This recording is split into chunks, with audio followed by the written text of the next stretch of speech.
အခုခေတ်မှာကိုပိုင်လုပ်ငန်းတစ်ခုစတင်ရတာဟာအရင်ကထက်အများကြီးလွယ်ကူလာပါတယ်။ဒါပေမဲ့လုပ်ငန်းရှင်တော်တော်များများရင်ဆိုင်နေရတဲ့အကြီးမားဆုံးအခက်အခဲကဘာလဲဆိုတော့ငါရဲ့လုပ်ငန်းကိုလူတွေသိအောင်ဘယ်လိုလုပ်ရမလဲဆိုတာပါပဲ။အထူးသဖြင့်ဘတ်ဂျက်အကန့်အသတ်ရှိတဲ့လူငယ်တွေအတွက် Facebook Area တွေ TV ကြော်ညာတွေအတွက်ပတ်စံအများကြီးသုံးဖို့ဆိုတာမလွယ်ပါဘူး။ဒါကြောင့်ဒီနေ့ဗီဒီယိုမှာတော့ကြော်ညာစရိတ်တစ်ချက်မှမကုန်ပဲကိုယ့်လုပ်ငန်းကိုလူသိစေမယ့်နည်းလမ်း၅သွယ်အကြောင်းကိုပြောပြပေးသွားမှာပါ။ဒီနည်းလမ်းတွေကကျွန်တော်ကိုယ်တိုင်လည်းလက်တွေ့စမ်းသပ်ဖူးသလိုကမ္ဘာကျော် brand ကြီးတွေကတော့အသုံးချနေတဲ့နည်းလမ်းတွေဖြစ်ပါတယ်။ဗီဒီယိုလေးကိုဆုံးထိကြည့်ပြီးတော့ပါဦး။နံပါတ်1အချက်ကတော့ content is king ဆိုတဲ့အတိုင်း content marketing မှာလူတွေကကြော်ညာကိုမုန်းကြပေမဲ့ဗဟုသုတရတာနဲ့ဖျော်ဖြေမှုပေးတာကိုတော့ကြိုက်ကြပါတယ်။ဥပမာသင်ကကော်ဖီမုန့်ရောင်းနေဆိုပါစို့ကျွန်တော်ကော်ဖီမုန့်ကအကောင်းဆုံးမှာဝယ်ကြပါလို့အော်နေမဲ့အစားအိမ်မှာပဲဆိုင်ကဖျော်သလိုအရသာရှိတဲ့ကော်ဖီဖြော်နည်း၃မျိုးဆိုတဲ့ဗီဒီယိုလေးလုပ်လိုက်ပါလူတွေကအဲ့ဒီနည်းလမ်းကိုကြိုက်လို့စိတ်ထားမယ် share ကြမယ်အဲ့ဒီကတဆင်တင့်စီကကော်ဖီမုန့်ကိုတတိထားမိသွားပါလိမ့်မယ်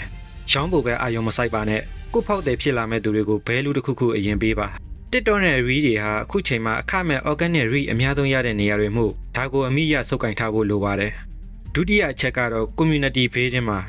ဒါကရေရှည်အတွက်အတောင့်တင်းဆုံးနည်းလမ်းမှာလူတွေက brand တစ်ခုကိုဝယ်တာထက်သူတို့ယုံကြည်ရတဲ့ရင်းနှီးရတဲ့အတိုင်းအဝန်တစ်ခုစီကဝယ်ရတာကိုပိုနှစ်သက်ကြပါတယ်ဥပမာသင်က skin care ရောင်းနေဆိုရင်ဝက်ချံပြောက်ချင်သူများအဖွဲ့ဆိုပြီး Facebook group တစ်ခုထောင်ထားပါအဲ့ဒီမှာကိုယ်တိုင်လည်းပါဝင်ဆွေးနွေးပေးပါအကြံပေးပါကြော်ညာတက်တက်ပဲတင်တဲ့ group မဟုတ်ဘဲအချင်းချင်းကူညီကြတဲ့နေရာဖြစ်ပါစေအဲ့ဒီ community တွေကလူတွေကတင့်ရဲ့အမာခံ customer တွေဖြစ်လာရုံတည်းမကပဲတင့်အတွက်အခမဲ့ကြော်ညာပေးမဲ့သူတွေတောင်ဖြစ်လာပါလိမ့်မယ်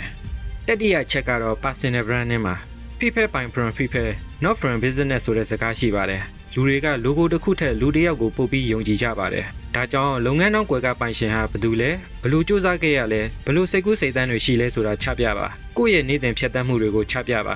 လူတွေကတင့်ကိုခင်မင်လာရင်တင့်လုပ်ငန်းကိုလည်းအားပေးလာပါလိမ့်မယ်အခုခေတ်မှာ CEO တွေကိုယ်တိုင် content creator တွေလုပ်နေကြတာဟာဒီအချက်ကြောင့်ပဲဖြစ်ပါတယ်စတုထအချက်ကတော့ UGC လို့ခေါ်တဲ့ဖောက်တယ်တွေကိုယ်တိုင်ဖန်တီးပေးတဲ့ content တွေပါဒါဟာအစွမ်းထက်စွမ်းအခမဲ့ကြော်ညာနည်းပါတင့်စီကပစ္စည်းဝယ်တဲ့သူတွေကို review လေးတွေရေးပေးဖို့ဓာတ်ပုံလှလှလေးတွေရိုက်ပြီးတက်တွဲပေးဖို့တိုက်တွန်းပါဥပမာကျမတို့ပစ္စည်းနဲ့ဓာတ်ပုံရိုက်ပြီး tag လုပ်ပေးရင်နောက်တစ်ခါဝယ်ရင် discount ပေးမယ်ဆိုတာမျိုးပေါ့တခြားသူတွေရဲ့ review ကိုမြင်ရတာဟာတင်ကိုယ်တိုင်ကြော်ညာနေတာထက်စေသားမကပို့ပြီးထိရောက်ပါတယ်နောက်ဆုံးနံပါတ်5အချက်ကတော့ strategic partnership ပါကိုယ်လုပ်ငန်းနဲ့ဆက်ဆက်မှုရှိပေမဲ့ပြိုင်ဘက်မဟုတ်တဲ့လုပ်ငန်းတွေနဲ့ချိတ်ဆက်ပါ